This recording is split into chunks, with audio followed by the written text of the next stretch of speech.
The Beatles didn't just stumble into worldwide stardom, they earned it through a brutal apprenticeship that most modern bands would find impossible. Between 1960 and 1962, the group played grueling 8-hour sets, 7 nights a week, in the red light district of Hamburg. This grinding in obscurity forced them to expand their repertoire far beyond standard rock and roll, honing their skills to a razor's edge.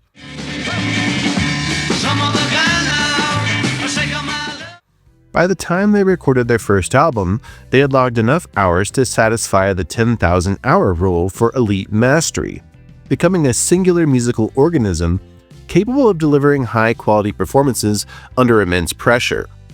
And a massive part of their magic came from the eyeball-to-eyeball collaboration between John Lennon and Paul McCartney. They sat together to build songs from scratch, acting as a continuous feedback loop where Lennon's cynical, introspective edge balanced McCartney's melodic optimism. Even as they grew more independent, they kept a power of veto over each other's work to maintain their high standards. And this partnership resulted in approximately 180 jointly credited songs and 69 Billboard Hot 100 hits, creating a universal emotional range that appealed to almost everyone. And when the band stopped touring in 1966, they turned the recording studio into their primary instrument.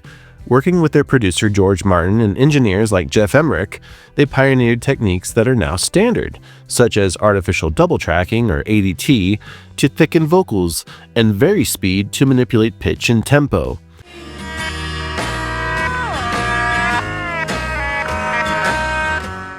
They even embraced happy accidents like discovering backmasking when a tape reel was loaded backward, leading to the psychedelic reverse sounds on tracks like Rain.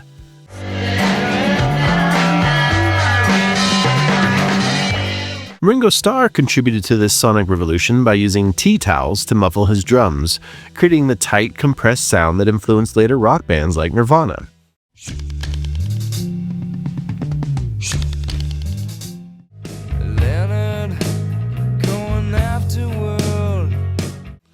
Musically, the Beatles were just far more sophisticated than the average pop group, often using complex structures and chords foreign to early rock.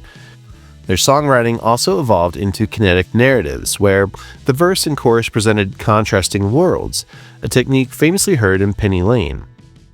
Penny Lane, there is a barber showing photographs. This technical depth meant their music could withstand repeated listens, feeling correct to the human ear because it often followed the natural overtone series. Beyond the notes, the Beatles became the first icons of a global youth consciousness. Their mop-top hair and fashion choices were symbols of rebellion that unified teenagers worldwide against conservative norms.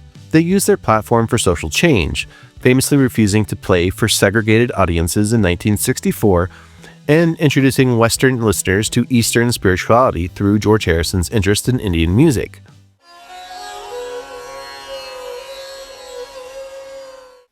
By the time they released Sgt. Pepper in 1967, they had officially bridged the gap between teen culture and high art, forever changing how the world views popular music. To this day, they remain the ultimate example of what happens when massive talent meets an even larger work ethic.